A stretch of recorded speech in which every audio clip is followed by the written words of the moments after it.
couple of months, so I haven't had any uploads. I apologize for that. For all you returning viewers, I appreciate it. And everybody new here to the channel, really appreciate you tuning in as well. Very exciting day today. I have a brand new vehicle entering the stable. Let's see if I can get this name right. It's a long one.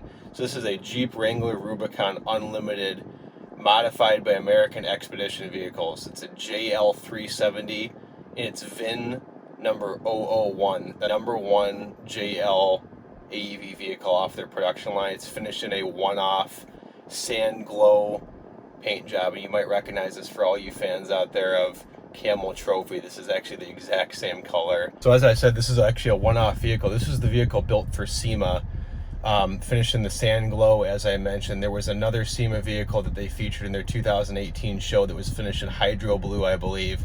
That car was a two-door Wrangler, and it was actually the new manual that they were offering. This is the 8-speed automatic,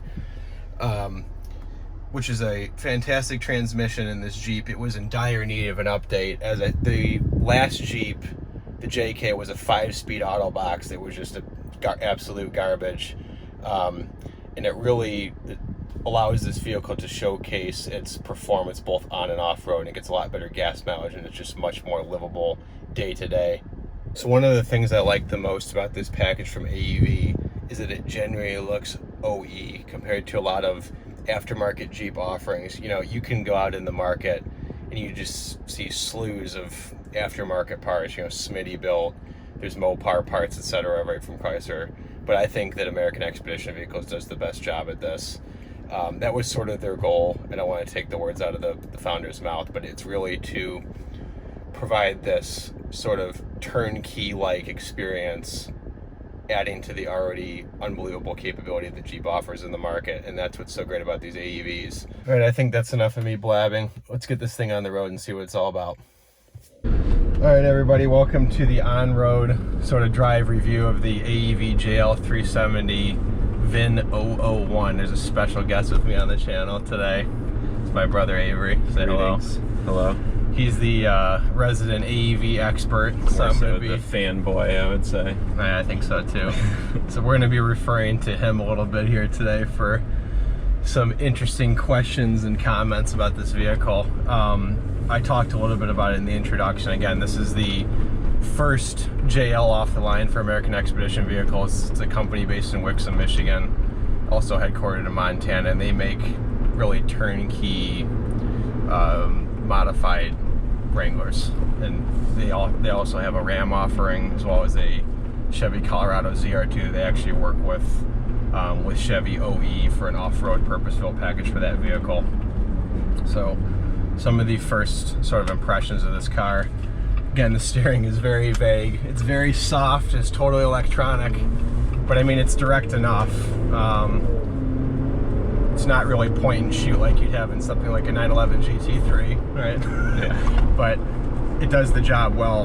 But surprisingly, this vehicle, for being what it is, for being a 2.5-inch lift, massive SUV on 37-inch mud terrain tires, the on-road behavior is actually pretty tame. Would you agree? I mean, yeah, I'd agree. And I mean, our first experience with it was driving it home from Kentucky, which was about a 5.5-hour trip. So maybe not the best way to get used to the vehicle, but once you do get used to it and get used to sort of city driving and eventually highway driving, it becomes, you know, very easy to deal with. You just have to understand what you're driving and not treat it like, you know, it's a sports car or just your standard SUV. No, this is our fourth AEV vehicle, right? Yeah, I think sort of the obsession sort of started with it. You got a two-door Wrangler Sport as your first car at that time. I was still probably 14, maybe still 13 for a little bit of it. But you know, when we were in high school, the Wixom facility for AEV was right behind us. So when we'd go on our runs for cross-country practice, we'd often see them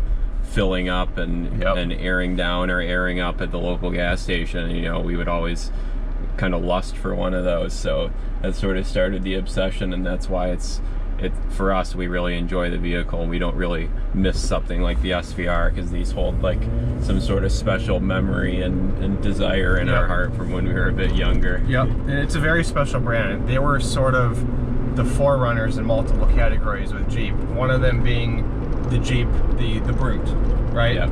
So that was pre-Gladiator. So now if you're looking to get a JL truck. It's not called the JL though, is it? The Gladiator? No, but it's based off the JL platform, but it's the pickup truck. AEV was actually sort of the development group for what is now the Gladiator, and I think there's some sort of bad blood there. Yeah. There's a little bit of bad blood there with that, but they were the ones that brought the sort of the Jeep pickup truck to the mainstream market that you could get as a package, a turnkey package through them.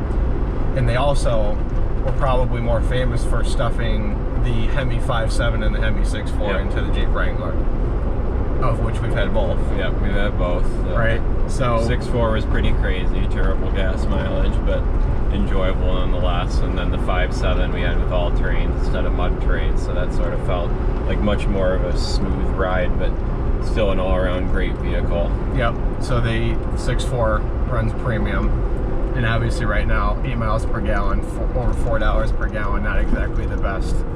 We got both of those slightly pre-owned from Cross Jeep in Louisville, Kentucky. Yep, both as well, right? were company vehicles as well. Yep, and pretty good value. But what were they new? I mean, those would be pushing close to 100,000. Yeah, so the 6.4 was certainly over. Yep. And looking back, it's a bit of a rip-off because you look on the inside compared to now and you're missing a lot of the new technology, but that was because it was fully done by AEV and you had to pay for both the parts and for them to do a full turnkey vehicle and do all the install for you. Yep. So, but they were really the best on the market, and it's the only way that you can really modify a Jeep and both keep your factory warranty and have all of your parts warranted.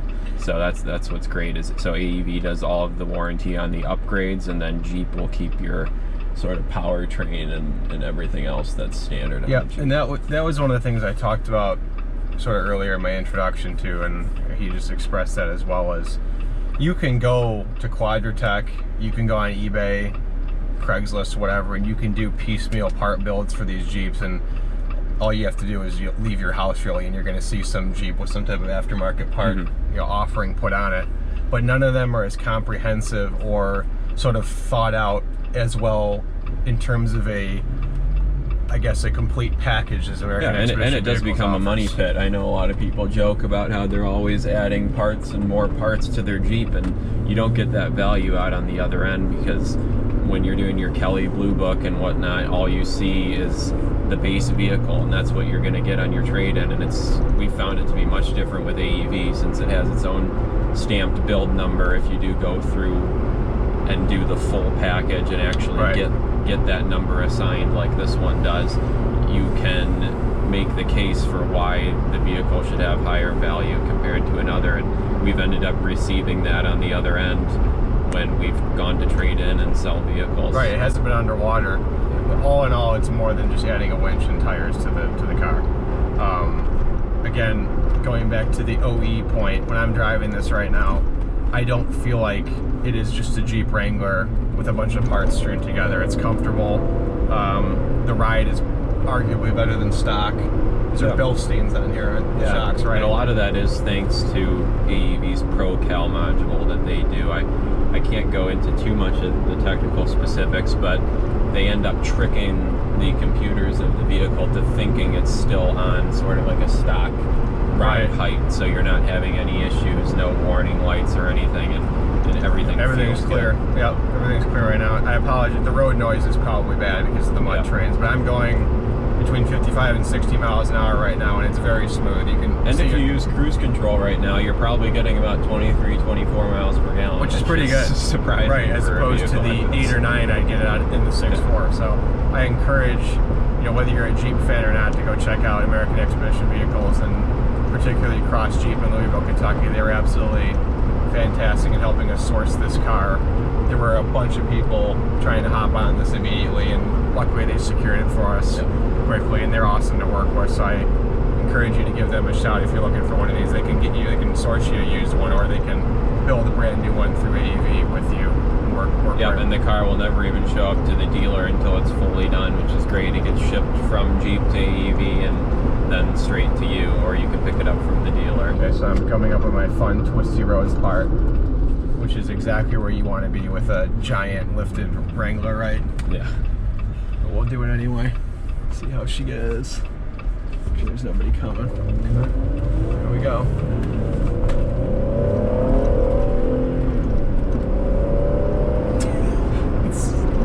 actually not bad.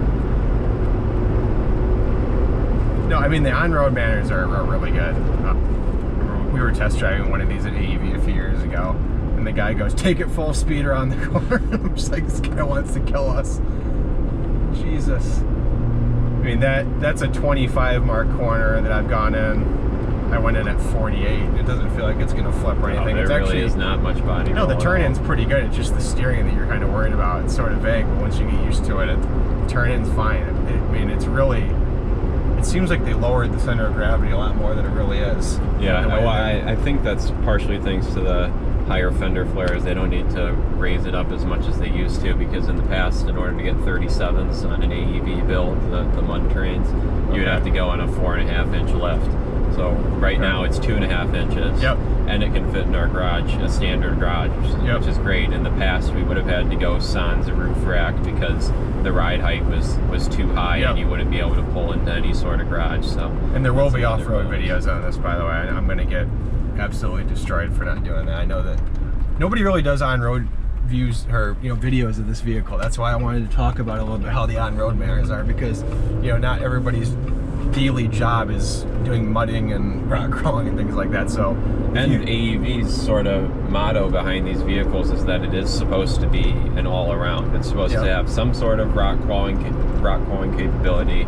It's not gonna contest with, like, people put 40s on and chop the fenders and are meaning to go through Moab, etc. Right, it's just a hell experience. Supposed to be off-road, overland, and on-road. So you're supposed to be able to use it. You're supposed to drive to a trail and drive home, however far away from home you are. Well, for some of those that don't know out there, the founder every year, at least before the COVID, he would drive the car from Michigan to Montana and all the way to Alaska. Yeah, they've done that sometimes. So thousands of miles. Yeah, this particular car was driven down to Mexico and through Baja, through the deserts, and driven back. And I think on highways at 75 miles an hour. And then rock crawling, doing all those type of things, right? That it's built for. So it's really a complete package. It's an awesome vehicle. You just kind of have to train your brain and get used to the steering and things like that, and sort of, it's weird stepping out of a 575 horsepower supercharged Range Rover and getting in this. It probably, my opinion is the sweet spot for this thing would be around 400 horsepower, just with the weight it is. The stock Pentastar, I think, is what, 280, 285, something somewhere like that. There. It could probably use about 100, 120 more, really. But I mean, you're not really lacking for power necessarily. Sometimes if you're trying to merge quickly on the freeway, but just driving it around town and stuff, you really don't notice the lack of power. And for those of you that do want more of the torque, you can also get the new Eco Diesel through AEV, and then you can get the 392 as well. But obviously you're going to have to shell out a lot more change for the 392, because those right now are going over sticker, just stock. So most people, if you don't have an allocation, you're going to be paying close to 100 grand for a 392 Wrangler, which is absurd. So there are many other things I'd rather spend 100 grand on than a Wrangler. But with that, I hope to do some off-road videos of this car soon. I know we've been talking about going up to the dunes. I keep saying that. We're all really busy. We never do it. I think we will with the newest allocation that'll be coming next. Yep, and that's what I was going to end on. There's something very, very special that's actually arriving in two to 3 days, and you'll see why it matches with this vehicle. It's the Defender that I did the video on is currently sold. It's still in the garage, but it is sold. But there is a replacement imminent. It's going to be 2 peas in a pod with this. So with that, I want to thank you again for tuning in. Avery and Preston, ACAF. See you next time.